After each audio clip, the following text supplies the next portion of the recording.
Hello friends, welcome back to our channel. நம்ம இன்னைக்கு ஒரு சாரிக்கு crochet டிசைன் எப்படி போடுறது அப்படினு சொல்லிட்டு பார்க்கலாம். அதுக்கு வந்து நான் 6 லைன்ஸ் வந்து silk thread எடுத்துர்க்கேன். ஸ்டார்டிங்ல இந்த மாதிரி நாட் போட்டு வச்சிருக்கேன். சாரியோட ரைட் சைடுல இருந்து தான் நம்ம டிசைன் போட போறோம். சாரி ஃபுல்லாவே டார்க் green, இந்த மாதிரி light green and magenta colour. Plus அதுல வந்து காப்பர் ஜரி வந்த மாதிரியான டிசைன் இது. ஸோ சாரி ஃபுல்லாக இந்த மாதிரி முந்தி வந்து காப்பர் டிசைனாக இருக்கிற மாதிரி இருக்கிறதுனால நான் வந்து கொஞ்சம் அதுக்கு நம்ம இந்த சாரிக்குள்ளார பாடி கலரில் இருக்கிறது ஏதாவது ஒரு கலர் எடுத்துக்கலாம் அப்படின்னு சொல்லிட்டு நான் இந்த கலர் எடுத்திருக்கேன்.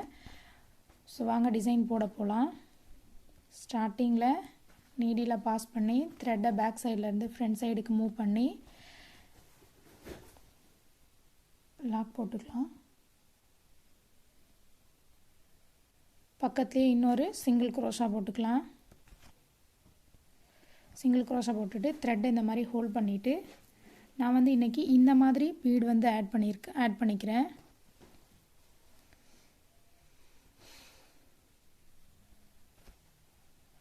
பீடை ஆட் பண்ணிவிட்டு பீடை வந்து நம்ம லாக் பண்ணிக்கலாம். பீடை லாக் பண்ணிவிட்டு சாரிக்கு ஸ்ட்ரைட்டாக வச்சு பீடு வந்து சாரிக்கு எங்கே வருதோ அங்கே சிங்கிள் crochet போட்டு பீடை சாரிக்கு லாக் பண்ணிக்கலாம்.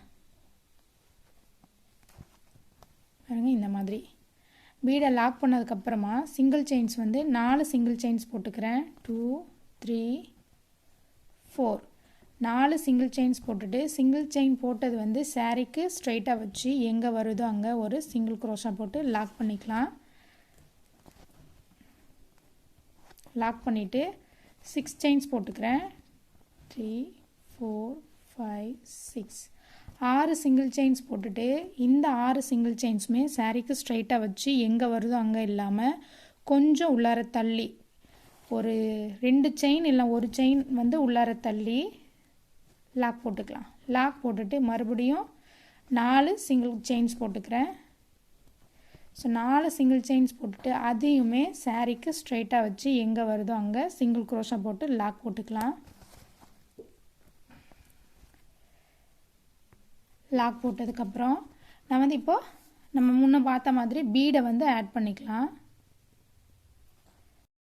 நான் வந்து இன்றைக்கி நார்மல் பீடு தான் இதுக்கு ஆட் பண்ணியிருக்கிறேன். பீடை லாக் பண்ணிவிட்டு பீடு வந்து த்ரெட்டுக்கு பீடு வந்து சாரிக்கு எங்கே வருதோ அங்கே சிங்கிள் crochet போட்டு லாக் பண்ணிக்கலாம். நம்ம வந்து சாரிக்கு லாக் பண்ணுறது வந்து ஜிக்ஸாக் போட்டிருப்போம் பார்த்தீங்களா, அந்த த்ரெட்டில் வந்து போட்டுறக்கூடாது, அந்த த்ரெட்டையுமே இழுத்துடக்கூடாது. ஸோ அந்த மாதிரி சிக்காகாமல் பார்த்துக்கணும். இப்போ மறுபடியும் 4 சிங்கிள் செயின்ஸ் போட்டுக்கிறேன். போட்டுட்டு சாரிக்கு ஸ்ட்ரைட்டாக வச்சு எங்கே வருதோ அங்கே ஒரு சிங்கிள் crochet போட்டு லாக் போட்டுக்கலாம். லாக் போட்டுட்டு அடுத்து சிங்கிள் செயின்ஸ் வந்து 6 சிங்கிள் செயின்ஸ் போட்டுக்கிறேன். 4 5 6 6 சிங்கிள் செயின்ஸ் போட்டதுக்கப்புறமா சாரிக்கு ஸ்ட்ரைட்டாக வச்சு எங்கே வருதோ அங்கே இல்லாமல் ஒரு 2 செயின் அளவுக்கு உள்ளார தள்ளி லாக் பண்ணிக்கலாம்.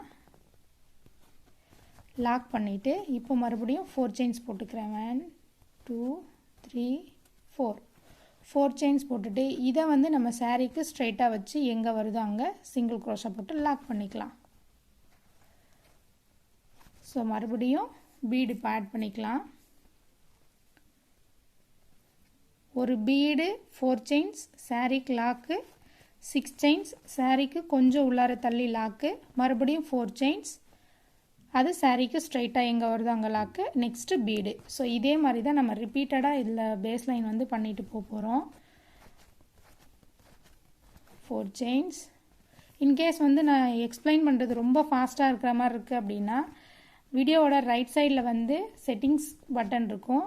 ஸோ அதை கிளிக் பண்ணோம் அப்படின்னா ப்ளேபேக் வரும். அதில் வந்து நமக்கு ஸ்பீட் வந்து எவ்வளோ வேணுமோ, ஃபாஸ்ட்டாக வேணுமோ ஃபாஸ்ட்டாக, இல்லை ஸ்லோவாக வேணுமோ ஸ்லோவாக வச்சுக்கலாம். ஸோ 2 செயின் உள்ளார தள்ளி லாக் போட்டுக்கலாம். போட்டுட்டு மறுபடியும் 4 சிங்கிள் செயின்ஸ் சாரிக்கு ஸ்ட்ரைட்டாக வச்சு லாக். ஸோ இந்த மாதிரி ரிப்பீட்டடாக போட்டுகிட்டே போகலாம். இங்கே வந்து இந்த 6 செயின்ஸ் வந்து நம்ம போட்டிருக்கோம் பார்த்தீங்களா, சாரிக்கு கொஞ்சம் உள்ளார தள்ளி வச்சு லைட்டாக யூ ஷேப் வர மாதிரி இந்த இடத்துல தான் நம்ம வந்து ஆர்ச் போட்டுக்க போகிறோம். ஸோ இதே மாதிரி saree ஃபுல்லாக போட்டுட்டு சாரியோட எண்டில் பார்க்கலாம். சாரியோட எண்ட்லையும் இந்த மாதிரி லாஸ்ட் ஆர்ச் வர மாதிரி போட்டுட்டு 2 சிங்கிள் க்ரோஷா போட்டுட்டு அதுக்கப்புறமா 2 சிங்கிள் செயின் போட்டு த்ரெட்டை இந்த மாதிரி கட் பண்ணி எடுத்துட்டேன்.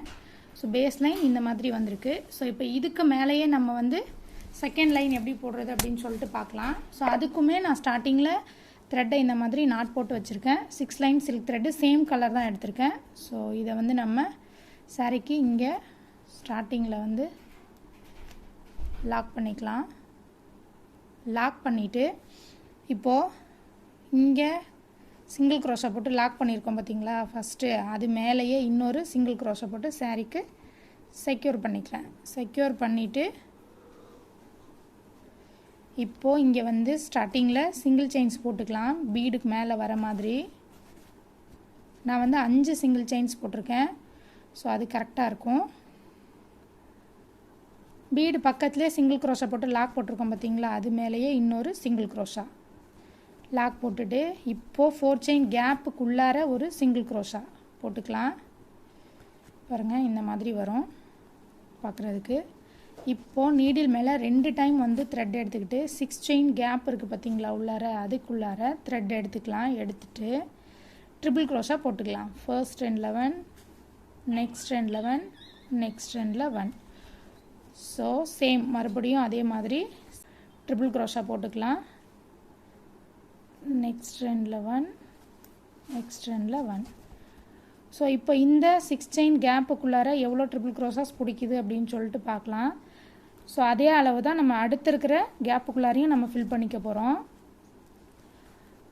ஸோ இந்த மாதிரி ட்ரிபிள் க்ரோஷா ஃபுல்லாக 6 செயின் கேப்புக்குள்ளார ஃபுல்லாக எவ்வளோ ட்ரிபிள் க்ரோஷா வருதுன்னு சொல்லிட்டு ட்ரிபிள் க்ரோஷா இது ஃபுல்லாக போட்டுட்டு அதுக்கப்புறம் பார்க்கலாம். டோட்டலாக இந்த 6 செயின் கேப்புக்குள்ளார 14 ட்ரிபிள் க்ரோஷாஸ் வந்திருக்கு.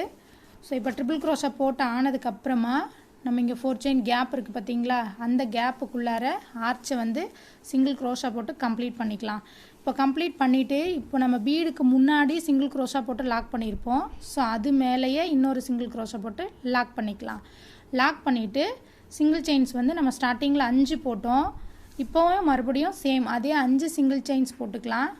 போட்டுட்டு பீடுக்கு அடுத்து சிங்கிள் க்ரோஷா போட்டு லாக் பண்ணியிருப்போம் சாரிக்கு. ஸோ அந்த லாக் மேலேயே இன்னொரு சிங்கிள் க்ரோஷா போட்டு லாக் பண்ணிக்கலாம். ஃப்ரெண்ட்ஸ், லாக்னாலும் சிங்கிள் க்ரோஷா அப்படின்னாலும் ரெண்டுமே ஒன்று தான். இப்போ 4 செயின் கேப்புக்குள்ளார ஒரு சிங்கிள் க்ரோஷா போட்டு லாக் பண்ணிக்கலாம். லாக் பண்ணிவிட்டு நெக்ஸ்ட் இருக்கிற 6 செயின் கேப்புக்குள்ளார சேம் இப்போ நம்ம ஃபர்ஸ்ட் வந்து ட்ரிபிள் க்ரோஷாஸ் போட்டுக்கிட்டோம் பார்த்தீங்களா, சேம் அதே மாதிரி இதுக்குள்ளாரையும் ட்ரிபிள் க்ரோஷாஸ் போட்டுக்கலாம். டோட்டலாக வந்து நம்ம ஃபர்ஸ்ட் போட்டது வந்து 14 ட்ரிபிள் க்ரோஷாஸ் போட்டிருக்கோம். ஸோ இதுக்கு இந்த 6 செயின் கேப்புக்குள்ளாரையுமே டோட்டலாக வந்து நம்ம 14 ட்ரிபிள் க்ரோஷாஸ் போட்டுக்கலாம்.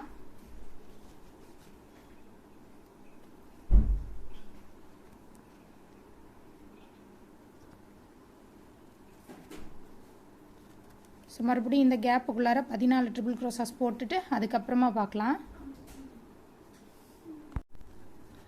ஸோ நம்ம செகண்ட் ஆர்ச்லேயும் 14 ட்ரிபிள் க்ரோஷாஸ் போட்டாச்சு. போட்டதுக்கப்புறமா 4 செயின் கேப் இருக்குது பார்த்தீங்களா, அந்த கேப் மேலே அந்த கேப்புக்குள்ளார ஒரு சிங்கிள் க்ரோஷா போட்டு லாக்கு, பீடுக்கு முன்னாடி ஒரு சிங்கிள் க்ரோஷா போட்டு லாக் போட்டிருப்போம். ஸோ அது மேலே ஒரு லாக் போட்டுட்டு டோட்டலாக வந்து சிங்கிள் செயின்ஸ் வந்து பீடுக்கு மேலே 5 போட்டுக்கலாம். போட்டுட்டு பீடுக்கு அடுத்து சாரிக்கு சிங்கிள் க்ரோஷா போட்டு லாக் போட்டிருக்கோம் பார்த்தீங்களா, அந்த லாக் மேலேயே ஒரு சிங்கிள் க்ரோஷா போட்டு லாக் போட்டுக்கலாம். ஸோ சாரீ ஃபுல்லாகவே நம்ம இது இப்படி தான் கண்டினியூ பண்ணிட்டு போகிறோம் செகண்ட் ஆர்ச் போடுறது. ஸோ இப்போ பீடுக்கு மேலே நம்ம 5 செயின்ஸ் போட்டிருக்கோம் பார்த்தீங்களா, அந்த இடத்துல வந்து சாரீக்கு குச்சி கட்டிக்கலாம். ஸோ நான் வந்து 2 ஆர்ச் போட்டிருக்கேன். ரெண்டுமே பார்க்குறதுக்கு இந்த மாதிரி வந்திருக்கு, சூப்பராக இருக்குது. எங்கேயுமே வந்து த்ரெட்டெல்லாம் எடுக்காமல் நீட்டாக வந்திருக்கு. 2 ஆர்ச்சுமே ஒரே லெவலில் இருக்குது. ஸோ இதே மாதிரி எல்லா ஆர்ச்சும் போட்டு முடிச்சுட்டு ஃபைனலாக டிசைன் எப்படி வந்திருக்கு அப்படின்னு சொல்லிட்டு பார்க்கலாம். ஸோ சாரியோட லாஸ்ட்லையும் 14 ட்ரிபிள் க்ராசஸ் வந்து 6 செயின் கேப்புக்குள்ளார போட்டுட்டு நெக்ஸ்ட்டு இருக்கிற 4 செயின் கேப்புக்குள்ளார ஒரு சிங்கிள் க்ரோஷா போட்டு லாக் பண்ணிக்கலாம்.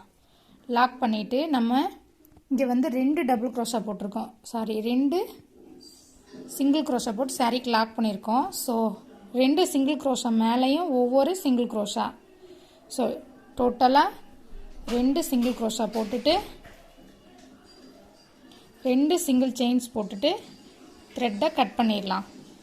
த்ரெட்டை இந்த மாதிரி கட் பண்ணிவிட்டு நீடில் எடுத்துகிட்டு இப்படி பண்ணி விட்டுட்டோன்னா இது லாக் ஆகிக்கும். ஸோ டிசைன் கம்ப்ளீட் ஆயிடுச்சு உள்ளதான். இப்போ இந்த இங்கே நம்ம 5 செயின் கேப் விட்டுருக்கோம் பார்த்தீங்களா பீடுக்கு மேலே. ஸோ இந்த இடத்துல நம்ம சாரீக்கு குச்சி கட்டிக்கலாம். குச்சி கட்டுறதுக்கு நான் 120 லைன்ஸ் சில்க் த்ரெட் எடுத்துக்கிறேன். ஸோ அதை நம்ம டபுளாக மடித்தோன்னா 240 லைன்ஸ் ஆகும். நீட்டாக டிசைன் பார்க்குறதுக்கு எப்படி வந்திருக்கு அப்படின்னு சொல்லிட்டு பார்க்கலாம். இங்கே பாருங்கள், எங்கேயுமே சாரீ சுருக்கம் இல்லாமல் ஃபுல்லாகவே ரொம்ப நீட்டாக வந்திருக்கு. ஆர்ச்சுமே பார்க்குறதுக்கு ஒரே ஈவனாக ரொம்ப ரொம்ப அழகாக வந்திருக்கு. ஸோ இப்போ நம்ம குச்சி கட்டி முடிச்சுட்டு அதுக்கப்புறமே பார்க்கலாம். சாரீக்கு குச்சி எல்லாமே கட்டி முடிச்சதுக்கப்புறமா டிசைன் பார்க்குறதுக்கு இந்த மாதிரி வந்திருக்கு. ஸோ ரொம்பவே சூப்பராக நீட்டாக வந்திருக்கு. ஆர்ச் எல்லாமே பார்க்குறதுக்கு ஆர்ச் பாருங்கள் எல்லாமே ஒரே ஈவனாக வந்திருக்கு. ஸோ பார்க்கவே ரொம்ப பியூட்டிஃபுல்லாக இருக்குது டிசைனு. அண்ட் இந்த டிசைன் நம்ம சார்ஜ் பண்ணலாம் அப்படின்னா 400லேருந்து 500 வரைக்கும் சார்ஜ் பண்ணிக்கலாம். நம்ம ஆன்டிக் பீட்ஸு இல்லை மெட்டல் பீட்ஸு அந்த மாதிரி யூஸ் பண்ணுறோம் அப்படின்னா 450லேருந்து 550 வரைக்கும் நம்ம சார்ஜ் பண்ணிக்கலாம். ஸோ கண்டிப்பாக உங்களுக்கு இந்த டிசைன் பிடிச்சிருக்கும் அப்படின்னு நினைக்கிறேன். பிடிச்சிருந்தா இந்த வீடியோக்கு ஒரு லைக் கொடுங்க. இன்னொரு இன்ட்ரெஸ்டிங்கான டிசைனோட பார்க்கலாம். ஸோ அது வரைக்கும் எல்லாருக்குமே தேங்க்யூ ஃபார் வாட்சிங். பாய்.